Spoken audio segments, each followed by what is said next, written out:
Hi, hello everyone. Welcome back to my channel. Today let's talk about the famous poet Dylan Thomas. Dylan Thomas, 1914-1953. Full name Dylan Marley Thomas. He was born in 1914 in Swansea, South Wales.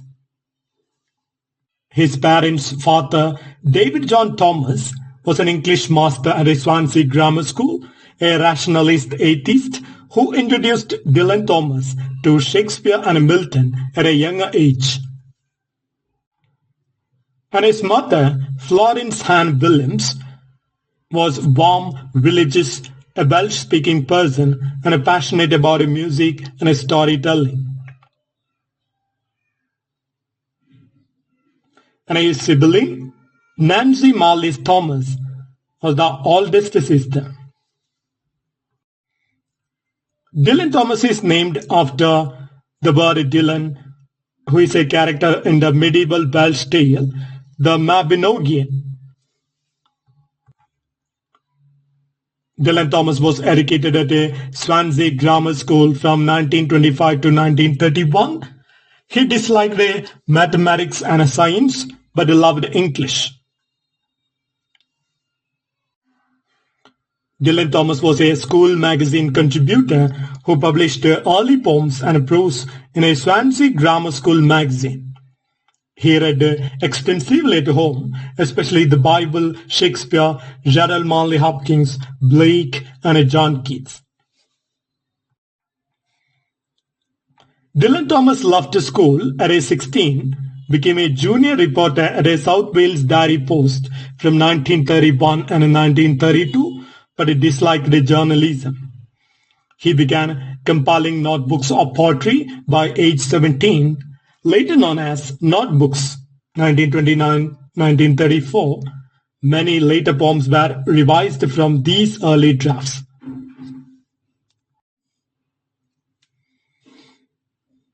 Now let's analyze the major periods of Dylan Thomas' career. From 1933 to 1939, literary debut and London life. His first major poem, that is, And a Death Shall Have No Dominion, published in the New English Weekly, 1933. In 1934, published a debut collection that is titled 18 Poems at the age of 20 and was instantly acclaimed for originality. Dylan Thomas moved to London during 1934 to 1939, became part of the Fitzrovian bohemian scene with writers like George Barker, Eric Sitwell, and Louis MacNeice. Poems from this time are intensely romantic, surreal, physical, and spiritual. Dylan Thomas married Caitlin McNamara in 1937 after a stormy courtship. Both were volatile, passionate, and heavy drinkers. In 1939, he published the collection The Map of Love, poetry and short fiction, signaling his move toward prose. From 1939 to 45, there is wartime struggle and radio work. With the war breaking out, Thomas was classified unfit for military service due to lung issues and a weak constitution.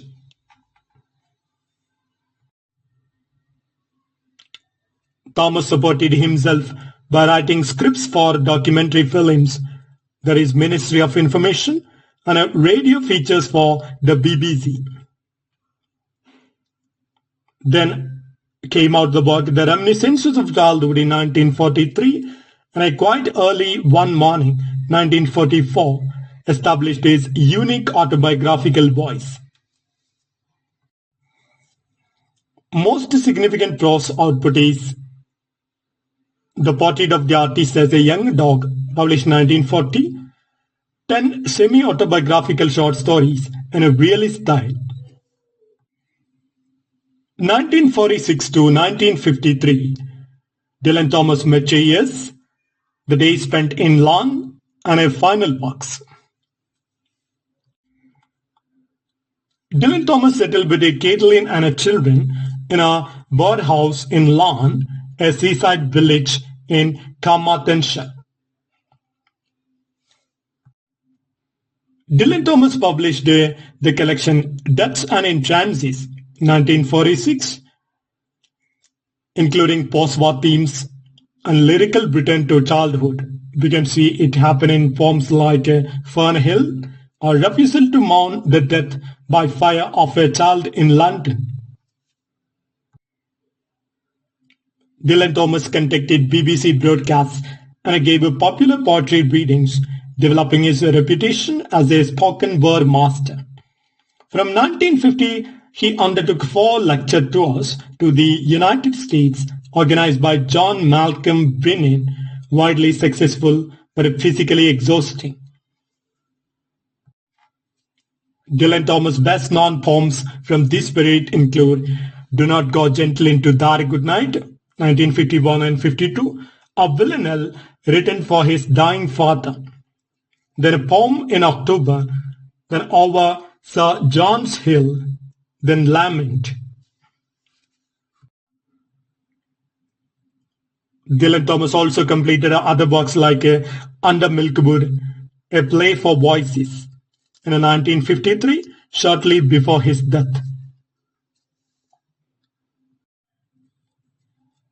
Now let's talk about a major works of Dylan Thomas. First of all, his poetry collection, 18 poems, 1934, 24 poems, published 1936, The Map of Love, 1939, Deaths and Entrances, 1946, In a Country Sleep and Other Poems, 1952, Collected Poems, 1934 to 1952, published in 1953. Dylan Thomas' short stories and prose works include Portrait of the Artist as a Young Dog, 1914, Adventures in the Skin Trade, posthumously published in 1955, The Followers, an unfinished work, then Collected Stories, 1956. Letters to Vernon Watkins, Caitlin, Pamela Hansford Johnson, and others. Dylan Thomas' radio and dramatic works include Under Milkwood, 1953 to 54, Return Journey, 1947, Quite Early One Morning, 1944, A Visit to Grandpa's, 1945, The Doctor and the Doubles, 1948. Film adaptation came in 1985. Now let's talk about the style and techniques Dylan Thomas uses. Intensely lyrical, imaginistic, and musical. Poetry meant to be heard aloud. We can see fluent use of alliteration, internal rhyme, sprung rhythm, compound adjectives, oral resonance akin to music and prayer. His early works were symbolist and surreal, drawing on Freud and Jung. Later works evolved into narrative, mythic, and autobiographical. Now, the major themes in Dylan Thomas' works include childhood and innocence, like a Fern Hill, Poems in October, then Death and Resurrection, A Refusal to Mourn, Do Not Go Gentle Into Thy Good Night, Time and Memory, Non-Linear Circular Sense of Time, Eroticism and Fertility, especially in earlier works, Nature as Locus of Spirit, that is, landscapes fused with a human emotion, Spiritual Struggle versus Doubt, Biblical Cadences without institutional faith. Now talking about Dylan Thomas' relationships and collaborations, he had a lifelong friendship with the Welsh composer Daniel Jones, who set many poems to music. Dylan Thomas had a correspondence with Vernon Watkins, a fellow Swansea poet. Dylan Thomas acquainted with T.S. Eliot, Eric Sitwell, and Stephen Spencer, but often kept to himself. He had also a close connection with Caitlin Thomas, who was a poet, dancer, memorist, and that relationship was marked by alcohol, love, rage, and a codependence. Death. Dylan Thomas died on November 9, 1953 at St. Vincent's Hospital at the age of 39. Now, the legacy and the impact of Dylan Thomas. Dylan Thomas revitalized the oral tradition of poetry in the modern age. He inspired poets and songwriters like Allen Ginsberg, Bob Dylan, who took his stage name from him, Sylvia Plath, Seamus Heaney, Leonard Cohen. Dylan Thomas Center, that is in Swansea, Dylan Thomas Prize, and numerous documentaries, festivals, and tributes continue to honor him.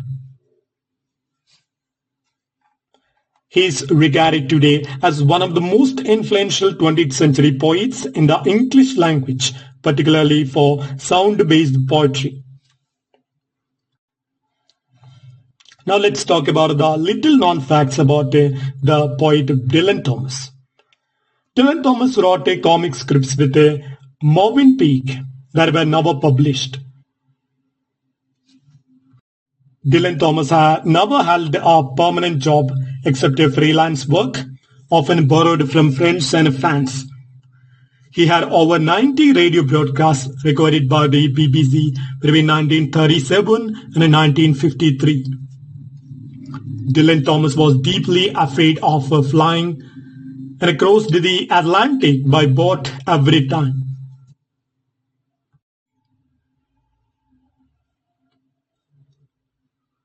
Now let's talk about the main works and the themes.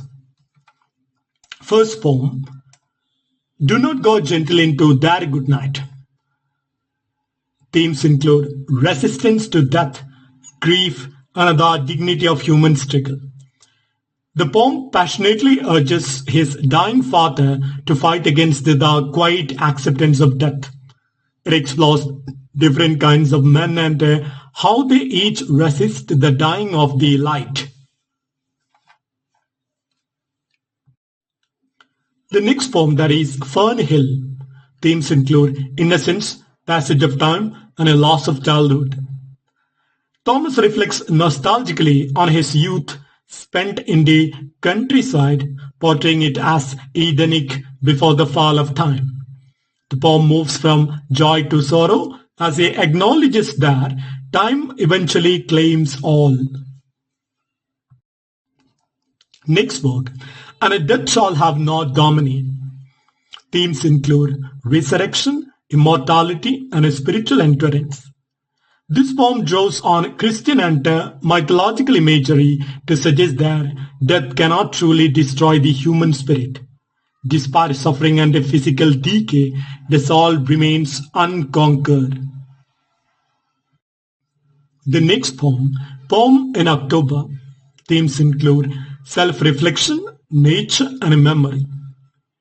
On his 30th birthday, Thomas revisits childhood wonder through the lens of adulthood, walking into nature to reconnect with joy. The poem contrasts his present reality with the magic of his youth. Next work, A Refusal to Mourn the Death by Fire of a Child in London. Themes include death, mourning, and the ineffability of innocence. Rather than conventional lament, Thomas meditates on the sacredness of life and death without a sentimentality. He argues that death is a universal transformative force that transcends individual tragedy. The next work, The Force That Through the Green Fuse Drives the Flower. Themes include life force, sexuality, and mortality. Thomas explores how the same elemental force that energizes life also leads to death. The poem binds natural imagery with a human vitality and a decay. The next work, In My Craft and a Sullen Art. Themes include art, purpose of poetry, and emotional solitude.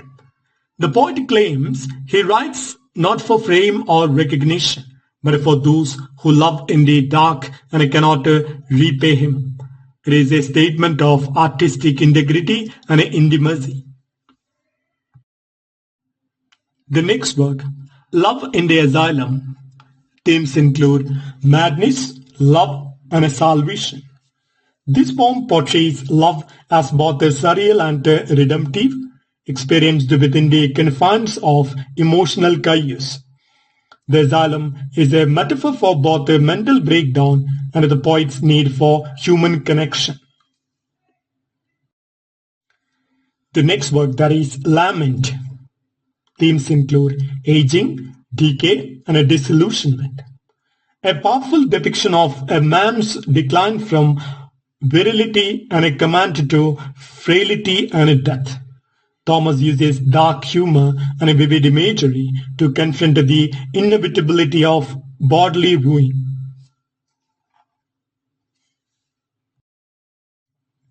The next work, Over Sir John's Hill. Themes include nature, time, and a poetic observation. Written in Lan, it merges the pastoral landscape with a spiritual philosophical reflections. Thomas meditates on the passing time, death, and a rebirth. The next work, that is This Bread I Break. Themes include nature, communion, and a poetic transmission. The poem presents eating as a sacred, almost a Eucharistic act that unites human beings with the natural world. It blends physical and spiritual nourishment. The next work, Before I Knocked. Themes include pre-birth existence, spiritual origin, and time. A metaphysical poem imagining life before birth, where the soul awaits entry into the world. It connects the mystery of life's beginning with the death's eventual certainty. The next poem, The Hand That Signed the Paper. Themes include political power, tyranny, and a detachment. It is a chilling commentary on how those in power cause destruction through impersonal commands. The hand here becomes a symbol of abstract authority severed from human feeling. The next work, There Was a Savior. Themes include disillusionment, betrayal, and a false messiah. Thomas questions the myth of saviors and suggests that those who are idealized often fail the people they wish to save. It critiques blind worship and lost hopes. The next work, Ballad of the Long-Legged Maid. Themes include desire, temptation, and a fatal beauty.